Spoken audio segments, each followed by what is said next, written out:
America ने एक भारत के जहाज पर हमला किया है। लग रहा है कि युद्ध रुक गया है। जिनको लग रहा है अमेरिका दोस्त है, वो ये पूरी खबर सुनकर जाइए किस तरह से हमला किया, क्यों हमला किया है और कैसे उन लोगों की जान बची है, किस तरह और कहां पर हमला हुआ है, सारा कुछ बताता हूं। पहली बात तो ये कि अमेरिका ने मान लिया है कि हमने हमला किया है और उन्होंने बोला MB मैरीफैक्स नाम का एक जहाज, जो हिंदुस्तानी जहाज है, सारे के सारे ऑफिसर्स और रेटिंग्स, जितना भी 24 के 24 लोग, जो भी क्रू था, वो सारे इंडियन है। उस पर हमला हुआ है और अमेरिका ने माना है कि हाँ हमने हमला किया है, क्योंकि वो जहाज जो था हमारे प्रतिबंध का उल्लंघन कर रहा था। अब ये किस तरह से उल्लंघन कर रहा था नहीं पता, क्योंकि एज पर द न्यूज वो जहाज लंगर डालकर वहां खड़ा हुआ था। खाली जहाज था, लंगर यानी एक जगह खड़ा हुआ था, रुका हुआ था।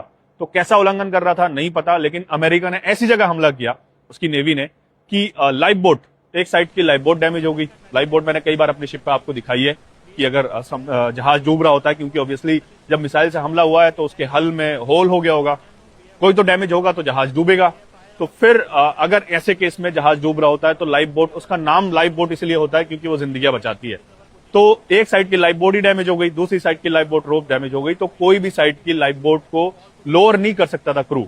SOS सिग्नल उन्होंने भेजा। SOS सिग्नल होता है एक इमरजेंसी में, जो ये एक डाउट रहता है ना लोगों का कि अगर जहाज डूब रहा होता है, लाइफ बोट भी नहीं उतारोगे तो कैसे आप लोगों की जान बचती है, तो वो आंसर भी इस वीडियो में आपका है। उन्होंने SOS सिग्नल भेज दिया। SOS सिग्नल का मतलब ये होता है कि आई नीड अर्जेंट हेल्प, हमें अर्जेंट हेल्प चाहिए।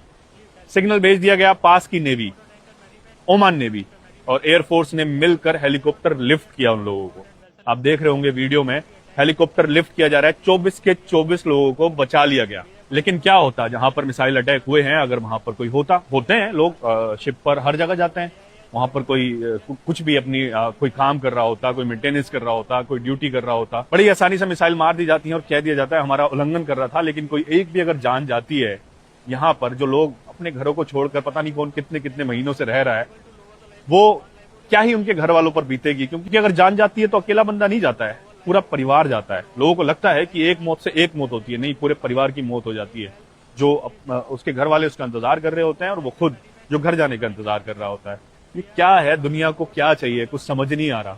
कैसी हवस है यार। अच्छा हुआ लोग यहाँ अमर नहीं रहते, वरना तो सच में कीड़े मकोड़े समझकर लोगों को पैरों के नीचे मसल दिया करते। दुआ करिए इस पूरी दुनिया में जहां पर भी जुल्म हो रहे हैं, लोग अमन और चैन से रहना शुरू कर दें।